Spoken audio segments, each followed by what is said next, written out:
Hi, everybody. Welcome to Maitre Plays Games. My name is Maitre, and I'm very passionate about tabletops, and I am on a quest to become a better GM, a better player, and a better person. I'm going to share with you some of the cool stuff that I've been learning.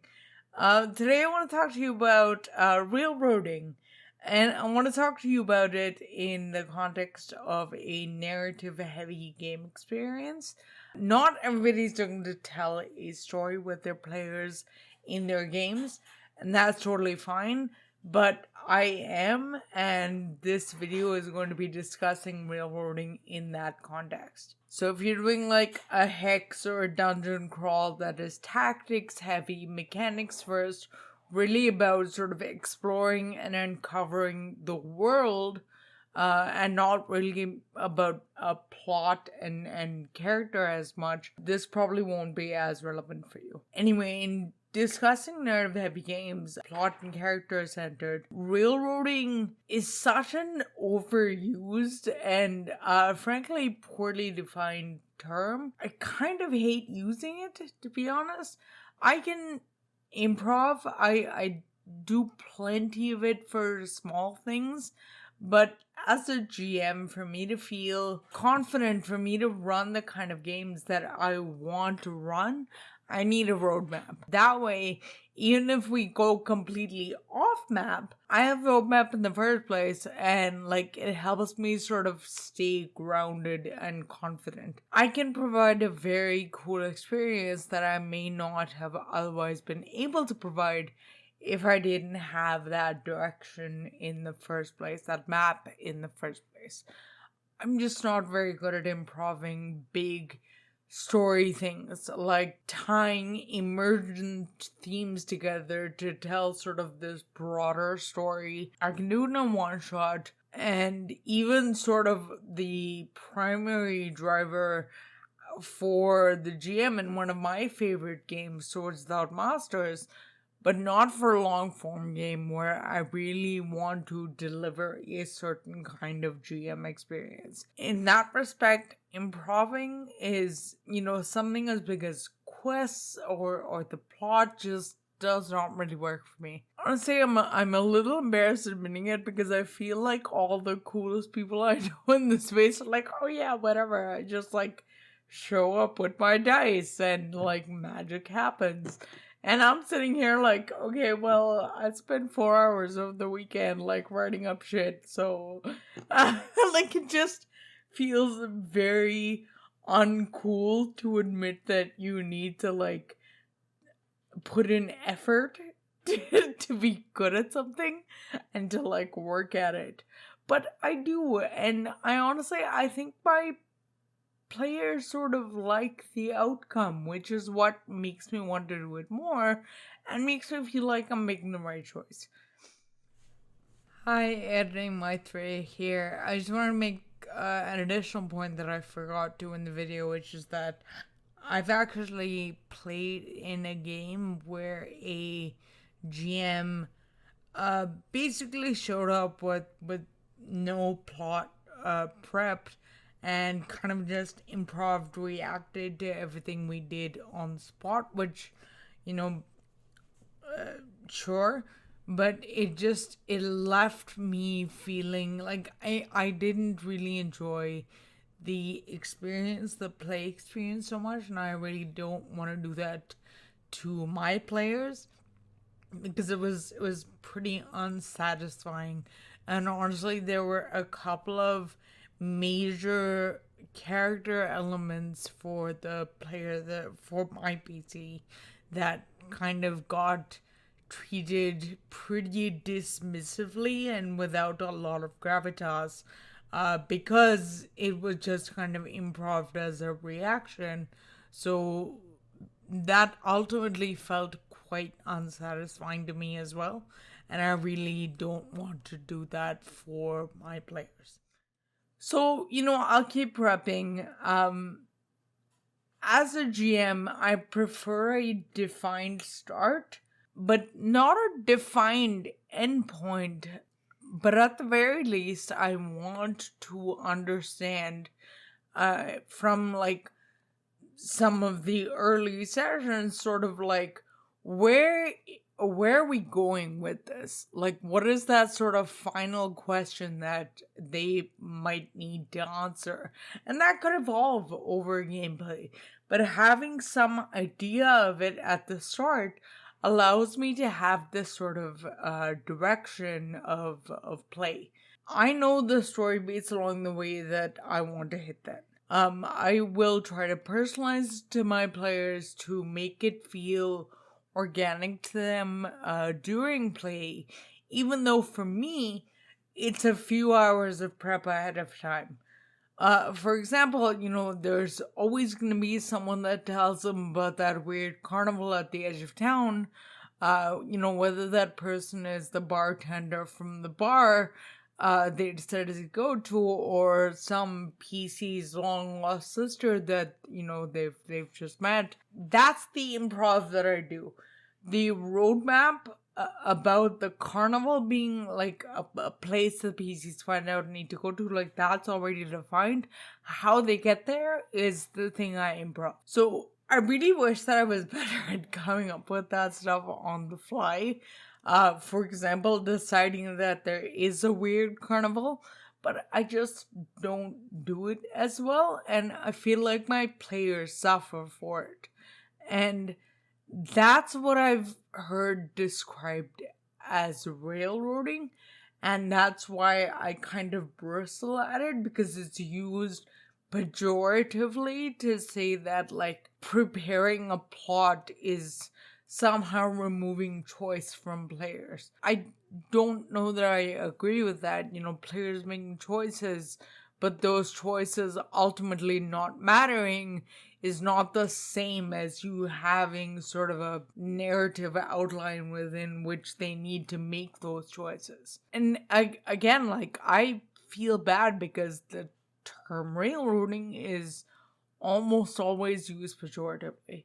And one of the reasons that I feel crap about it is because for me as a GM, a really important tenet of my playstyle is player agency. Like, player agency is a concept that's incredibly important to me.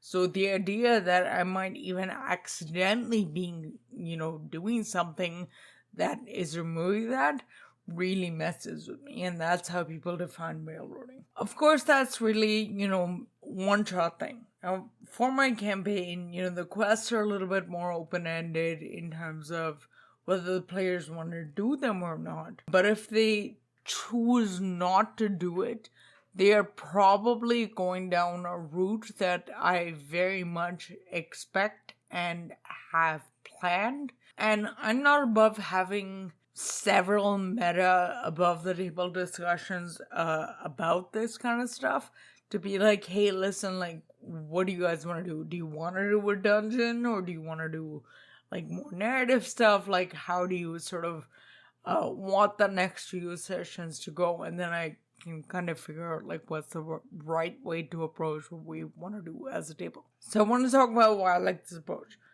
Playing a game is collaborative, absolutely. It's collaborative storytelling, this kind of game. And yes, player agency is super important, probably one of the most important elements at the table, for me anyway. But also for me, a purely open world sandbox where players can pretty much do anything to anyone and we all just sort of see what happens.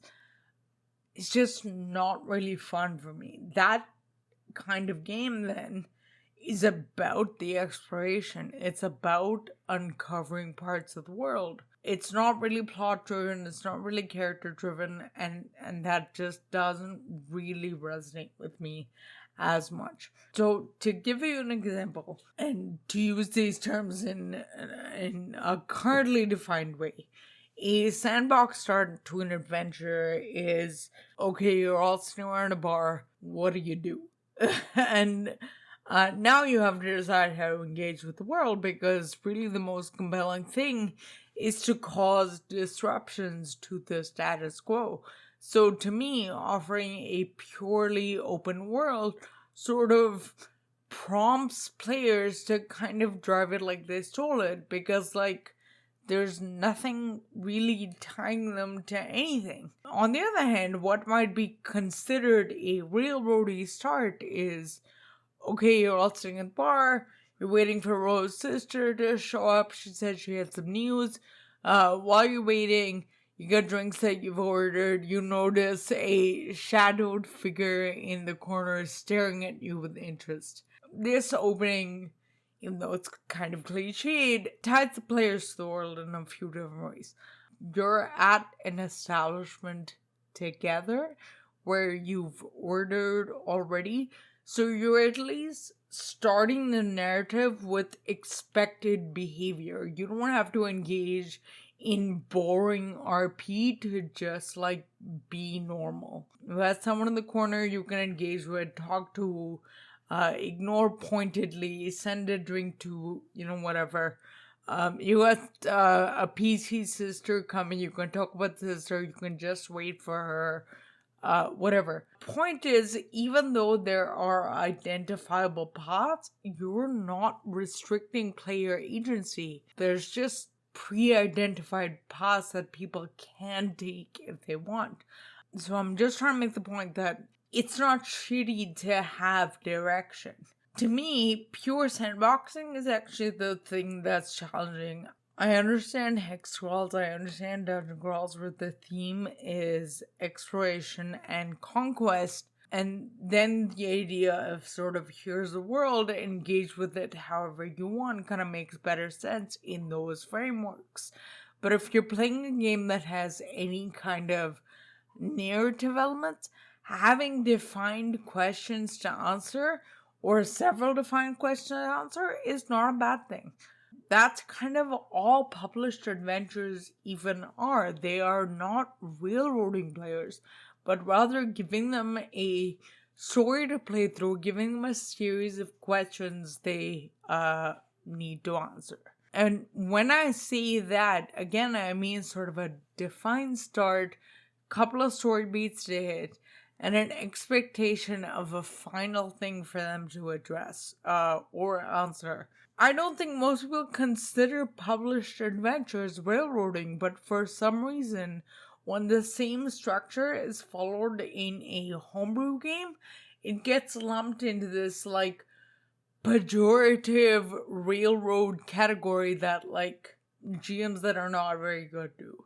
Fundamentally, a purely improv driven sandbox game can be just as satisfying to certain players and GM as a plot driven narrative one is to others.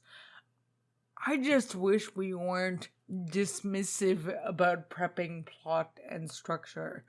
Like anything, it's not an on or off switch.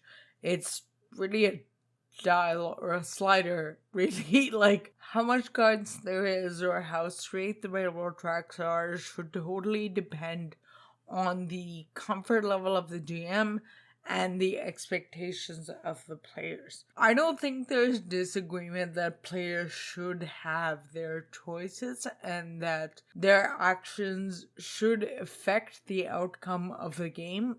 That's player agency, and I think most people sort of agree with that. I personally can't GM a satisfying game or adventure without a plot or at least themes identified and prepped ahead of time. It's just not something I can do well. I know a lot of folks subscribe to the idea of, present the world, let the players interact with it, that school of gameplay. I want to offer a counterpoint, though, a different, more thought-through version of GMing might be really fun for you and your players too.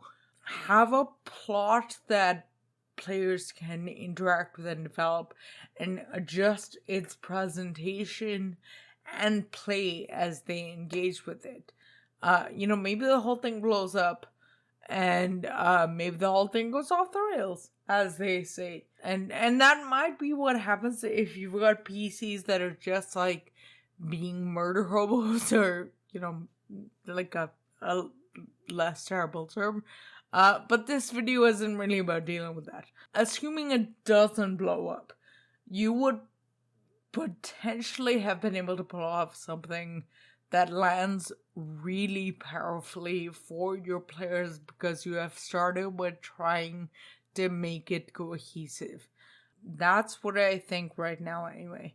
And I've seen that the times that my players have had the most fun is when I have a story for them to follow. Not this defined kind of like, this is the path you need to go, but at the very least I have story beats for that are relevant, and not just this you can do anything. That you can do anything is just not a concept that works well for me. I've never really thought of my approach as railroading, although again, like that's how I've heard the term used, probably because the term is used so pejoratively. And maybe it is something that's not super great, but like maybe that's okay. My players are still able to take the game in the direction they want, but I'm still able to work with them to tell a collaborative, cohesive story that has a defined start point with details that emerge through play.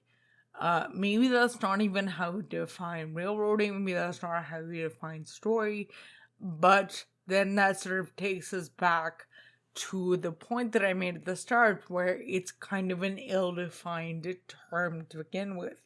I guess I'm really just talking about a style of GMing that is plot and character first, rather than exploration or mechanics first. I think the concept of a sandbox is relatively clear. Then its opposite, railroading, must also be clear, but it isn't. That's just like an assumption, because you know what a sandbox is, you must know what a railroad is. But I don't think that's true. Like, we know what a sandbox is, we don't quite know what, like, it means different things to different people. Anyway, point is, nobody wants to be the GM who takes away player agency. Nobody wants to be that person. And certainly nobody wants to be told that they're being crappy about like player agency and player choice, and telling a player that you can do whatever you want is the only kind of agency. But to me, it's without direction or cohesion, and therefore kind of unsatisfying. I think we've just kind of told ourselves that providing any plot or guidance to players is impeding play, and I just fundamentally don't agree with that. Anyway, that is all I have. If you like this video, consider subscribing. If you don't like notifications or subs, though, I do have a backlog of stuff, and I try to put out stuff weekly. I do have an audio-only podcast format, if that works better for you in terms of the apps you use and stuff. Links to all of that in the description. Otherwise, thanks so much for hanging out. I'm see you again soon. Bye.